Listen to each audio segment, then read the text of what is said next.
அது 2003ஆம் ஆண்டு நீலகிரி மலைகளின் நடுவில் மூச்சை அடக்கும் பனிக்குள் மறைந்து கிடந்தது சென்ட் ஜோர்ஜ் பெண்கள் கல்லூரி.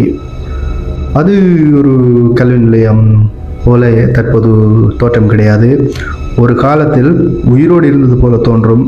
இப்போது ஒரு இறந்து போன கட்டடம். அதாவது முன்னர் மிகவும் ஆக்டிவாக இருந்த ஒரு கல்லூரி தற்போது பாழடைஞ்சு சிதிலமடைந்து போயிருக்குது.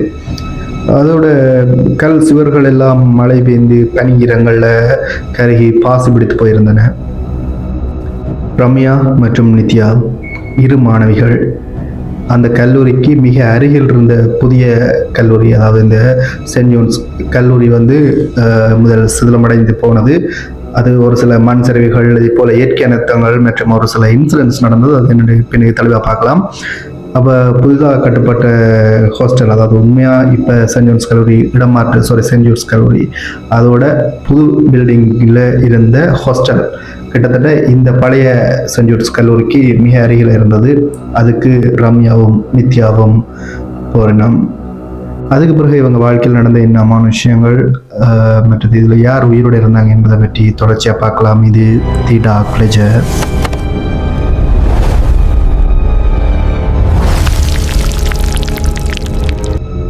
நான் ஏற்கனவே சொன்ன போல் ரம்யா மற்றும் நித்யா இரண்டு மாணவிகளும் அந்த ஹாஸ்டலுக்கு வரணும். வந்த பிறகு அவர்களுக்கு கொடுக்கப்பட்ட அறை 304.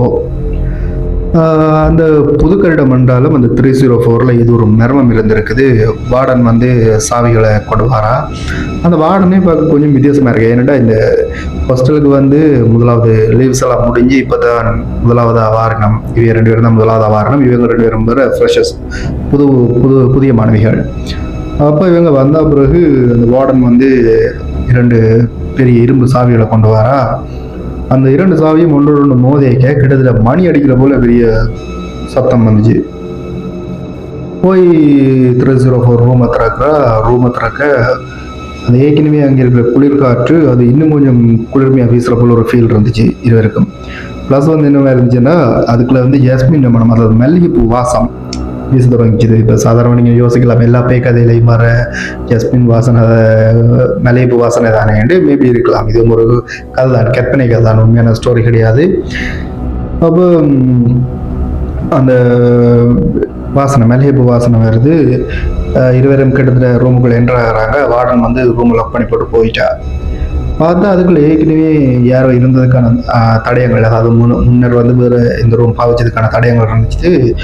பார்த்தா ஒரு பெட்டுக்கு கீழே ஒரு பலகை ஒன்று இருக்கு. அது கொஞ்சம் தளருது. அதாவது யாரோ ஒருத்தர் திறந்து மூடிட்டு போன ஒரு பெட்டி மாதிரி இருந்துச்சு. அதை அள்ளின உடனே அதுக்குள்ள ஒரு இரும்பு பாக்ஸ் ஒன்று, ஒரு பெரிய ஒரு பெட்டி ஒன்று இருந்துச்சு. அதாவது அந்த பழைய ரங்கு பெட்டின்னு சொல்லுவாங்களே, அதை போல் ஒரு பெட்டி ஒன்று. அதுக்குள்ள பார்த்தா அதுக்குள்ள ஒரு புகைப்படம், ஒரு ஃப்ரேம் பண்ண ஒரு புகைப்படம். அது ஒரு அழகான ஒரு பெண், நல்ல ஒரு அழகான பெண், அமைதியான ஒரு ஹோம்லியான ஒரு கேர்ள் உண்டு. ஆனால் அதில் வினோதமாக கொஞ்சம் விசித்திரமாக இருந்த என்ன விஷயம்னா அவளோட கண்கள்.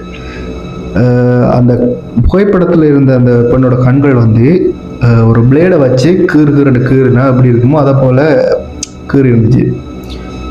இதை பார்த்து ரம்யா மெதுவாக சொல்லியிருக்கா, இது ஒரு மனுஷன் செய்கிற வேலை மாதிரி இல்லை. அதாவது ஒரு வெறி பிடிச்சி ஒருத்தன் செய்கிற மாதிரி, எவனோ ஒருத்தன் லவ் ஃபெயிலியர்லையோ இல்லை அவனோட ஃப்ரெண்ட்ஸ் யாரும் அவங்கள பொறாமையிலையோ அவங்கள எதுவும் செய்ய முடியாமல் இந்த கண்ணுக்கு கீறி இருக்கணும். அந்த புகைப்படத்தை அதில் பழி வாங்கியிருக்கணும் மாதிரி ரம்யா சொல்கிறான். ஓகே, அதுக்கப்புறம் அவங்க பெருசாக சாதாரணமாக அதை கடந்து வச்சுட்டாங்க. ஓகே, ஏதோ நடந்திருக்கு, அவங்க ஃப்ரெண்ட்ஸுக்கு இந்த மாதிரி சாதாரணமாக வச்சுட்டாங்க. முதல் நாள் இரவு வருது. இங்கிருந்து தான் அந்த அமானுஷம் ஸ்டார்ட் ஆகுது. அது ஏற்கனவே மலை பிரதேசம்ன்றதால மழை வருது. அது சாதாரணமாக பெய்கிற மழை மாதிரி இல்லை, கொஞ்சம் அடைமழை போல் மிகவும் அடித்து ஊற்றுது மழை. அப்போ இந்த மழையின் சத்தத்தில், தண்ணியோட சத்தத்தில் நித்யா கண் முழிச்சு பார்த்தா டிப் டிப்புன்னு தண்ணி ட்ராப் ஒழுகிற சத்தம். என்ன இது சத்தம் வித்தியாசமாக இருக்குது, இது ஏற்கனவே புது ஹாஸ்டல் தானே, ஒரு தண்ணி விழுகிற சத்தம் பெருசாக கேட்க போகிறது இல்லையேன்னு பார்த்தா தரை முழுவதும் ஈரமாக இருக்குது. அந்த ஈரம் ஃபுல் அண்ட் ஃபுல் வெள்ளம் கிடையாது, ஒரு மொப்பண்ணி போட்டு விட்டு அப்படி ஈரமோ அதில் அப்படி ஒரு ஈரம். ஆனால் அந்த ஈரத்தில் பார்த்தா யாரோட நடந்து போன பிறகு ஒரு காலடையாளம் அப்படி இருக்குமோ அதை போல் ஒரு அடையாளம். டோர் லாக் பண்ணியிருக்கு, ஜன்னலில் மூடி இருக்குது, உள்ளே யாரும் வரவும் இல்லை. இது என்னடான்ற ஒரு கன்ஃபியூஸ் ஆகுது. அந்த ரூம் வந்து அப்படின்னா ஒரு பார்ட்டிஷன் பண்ணியிருக்குது ரெண்டா, ரம்யா தனியும் இவங்க தனியும் இருக்கிற போல ப்ரைவசிக்காக. அப்போ பார்த்தா அது வந்து ரம்யாவோட படுக்க இருந்த இடம் காணாது போகுது, பிறகுலாம் போகுது. இப்போ நித்யா அன்னைக்குல ஓகே இது வந்து ரம்யா தான் வந்துட்டு போயிருக்கா, இது தேடி எடுத்துகிட்டு போயிருக்கணும்னு போட்டு அவள் தன்னை ஆசுவாசப்படுத்தி கொள்றா. இந்த சீனை எப்படியே கட் பண்ணா ரம்யா வந்து வாஷ்ரூமில் குளியலறையில் நிற்கிறா. அங்கே கண்ணாடியில் அவளுக்கு பின்னால் ஒரு பெண்ணுருவம் தெரியுது. இவள் வந்து பேர் கேஷுவலாக அதை ஏற்கனவே அந்த ஃபோக்கு அங்கே படிக்கிறதால இவள் வந்து கேஷுவலாக ஒரு நித்யாவாக இருக்கலாம்ன்றதில் நித்யா தானே வந்திருக்காருன்னு கதை கேட்குறா. கேட்டு பார்த்தா ரெஸ்பான்ஸ் இல்லை. அதாவது ரம்யா குளிக்கல, ப்ரஷ் பண்ணி கொண்டிருக்கா.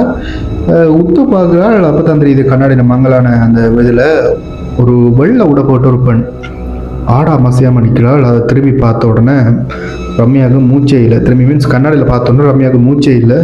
பயத்தில் மெல்ல மெல்லமாக திரும்பி பார்க்குறாள். திரும்பி பார்த்தா அங்கே அந்த யாருமே இல்லை. ரம்யாவுக்கு பயம் கொள்ள ஆரம்பிக்குது. என்ன ஒரு 24-25 வயசு பிள்ளைக்கு ஒரு பெண்ணுக்கு எவ்வளோ ஒரு பயம் இருக்கும், அதுவும் ஒரு பெண் நடக்க இப்படி ஒரு அமானுஷம் நடக்க எவ்வளோ பயம் இருக்குமோ அப்படி ஒரு பயம். பின்னுக்கு பார்த்தா யாருமே இல்லை. இப்போ மீண்டும் பயத்தோட வந்து கண்ணாடியை திரும்பி பார்க்குறா. கண்ணாடியில் ஹெல்ப் பண்ணு எழுதியிருக்கு. அது வெளியிலேருந்து எழுதப்பட்ட மேரையில் கண்ணாடி உள்ளே இருந்து கீறினா அப்படி இருக்குமோ அதை போல் எழுதி இருந்துச்சு. இந்த சீனை இப்படியே கட் பண்ணால் அடுத்த சீன் ஸ்டார்ட் ஆகுது. இப்போ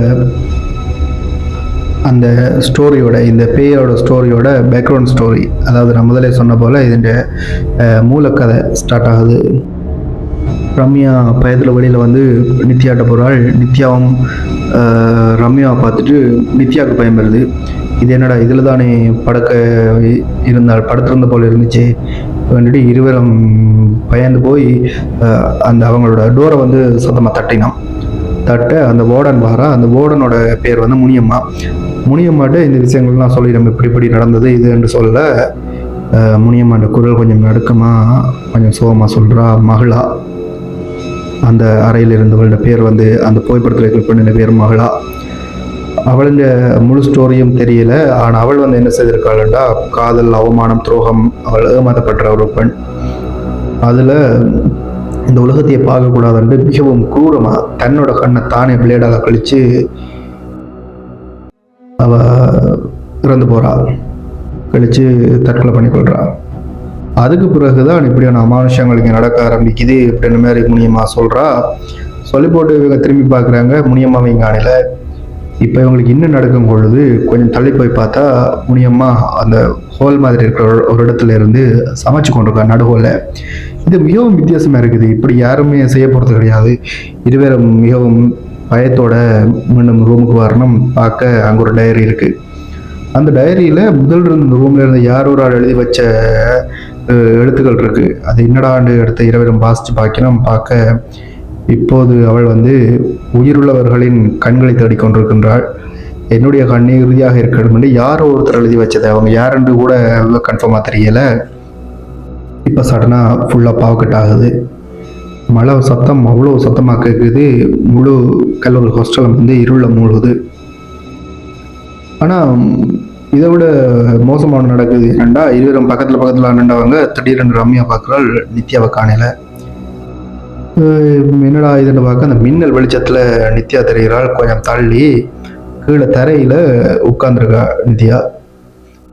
ஆனால் அதை பார்க்க கிட்டத்தட்ட நித்யா மாதிரியே இல்லை. ரம்யா கன்ஃபியூஸாக நித்யான்னு கூப்பிட்றாள். எந்த ஒரு பதிலுமே இல்லை நித்யாட்டேருந்து. ரம்யா நல்ல மின்னல் வெளிச்சத்தில் உத்து பார்க்குறாள். நித்யாவோட கையில் வந்து ஒரு கத்திரிக்கோள் இருக்கு. அவளோட கண்கள் ரெண்டும் திறந்துருக்குது. ஆனால் இமைய காணையில் ஏதோ ஒரு குரூரமாக ரம்யாவை பார்க்குற மாதிரி இருக்கு. ரம்யாவுக்கு நடுங்குது. ஏனண்டா இப்போ அவளோட நண்பி கிடையாது, அவளோட ரூம்மேட் கிடையாது. ரம்யாவுக்கு நடுங்குது. பார்க்க நித்யா கிட்டத்தட்ட எழும்புற மாதிரி இருக்குது. ஆனால் அவள் எழும்பியில் அவளுக்கு பின்னிக்கு இருக்கிற நிழல் அவள் எழும்பாமலே கிட்டத்தட்ட எழுமி நிற்கிறது போல எழுமி நிற்குது. மின்னல் வெளிச்சத்தில் மட்டமட்டா பார்க்குறாள். அந்த ஒரு அடித்த சடன் பெரிய ஒரு மின்னல் வெளிச்சத்தில் அவ்வளோ கிளியராக தெரியுது. அதில் பார்த்தா நித்யா அப்படியே தான் இருக்காள். நித்யாவுக்கு பக்கத்திலேயே மகளா நிற்கிறாள். நித்யா கத்த ட்ரை பண்ணுறாள். ஆனால் அவள் வந்து குரல் வழியில் வர்றதில்ல. இதை பார்த்த ரம்யா வந்து அப்படியே அமைதியாக நிற்கிறாள். எந்த ஒரு மூவும் பண்ணல. அவளோட எந்த ஒரு முயற்சியும் அவள் கைகால் கூட அசைதில்லை. அவ்வளவு பயத்தில் அவ்வளவு உடலை உறைந்து போய் நிற்கிறாள். இப்போ மறுபடியும் மின்னல் வெட்டுனா நித்யாவை காணையில் அதே மகளா வந்து ரம்யாவுக்கு பக்கத்தில் நிற்கிறா. அதுக்கு பிறகு அவங்க இருவருமே இந்த உலகத்தில் இல்லை. இது தி டார்க் லெஜர்.